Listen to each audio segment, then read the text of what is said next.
কি হয়েছে? আমার কাকুনা ডেলি মধ্যে নিয়ে এসেছিল আর গাড়িতে ছিল। আমরা বলতে গেলাম তা আমাদেরকে লাঠি মারামারি করে।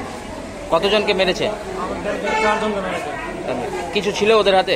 ওদের হাতে পুরা চাকু ছিল, তরোয়াল ছিল, দাও ছিল, লাঠি ছিল, ডিটা ছিল, পুরা সমাজে ওরা ঠিক ছিল। ডেলি মধ্যে আসে, আমরা কথা বলছি, বাড়িতে কথা বলছি বা ভাইরাকে পড়াচ্ছি, তো গালিগুলো হচ্ছে। তো ওকে বললাম কি ডিস্টার্ব করিস না, ওরা হচ্ছে ওদের তো নোংরা কথা বলিস না। তো ওটা বলছিলাম ডেলি, তো ওরা প্ল্যান করে নিয়েছিল মারার জন্য। আমরা বুঝতে পারলাম না কি মারবে আমাদের, বুঝাতে গেলাম তো আমাদেরকে শুট করা গেল। থানায় লিখিত করেছো? তোমার নাম? জুল্লু মালদার। আমাদের ওর কি না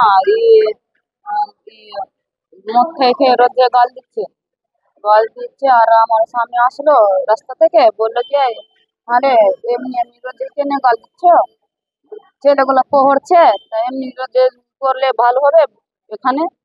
বস এমনি বস ধরে নিল আর তারওয়াল ছিল, তারওয়ালটা ঝেড়ে দিল, এখানে পোখাতে লেগে গেছে, এখানে লেগেছে। আর ওই বিহস হয়ে গেল আমার স্বামীটা, বিহস হলো, আমার 2টা ছেলে গেল, আমার ছেলের উপরে থেকে নিটালিয়ে মেরে দিয়েছে। কতজন আহত হয়েছে আপনাদের? হ্যাঁ, আপনাদের বাড়ির কতজনকে মেরেছে? 2টা ছেলে খাম হয়েছে আর আমার একটু ওই 4 জনকে। হ্যাঁ, আপনার ছেলের কি পরীক্ষা আছে নাকি সামনে? পরীক্ষা তো হয়ে গেছে তো। পড়াশোনা করে অসুবিধা হয়? হুম, বলতে গেছিলেন? আমি তো বলতে যাইনি, আমার স্বামী বলতে গেছিল। আমার স্বামী ওই চাকু দিয়ে দিল, আমি ধরতে গেলাম, আমার বিহস হয়ে গেল। আপনার নাম? আমার নাম সুনিতা মন্ডল।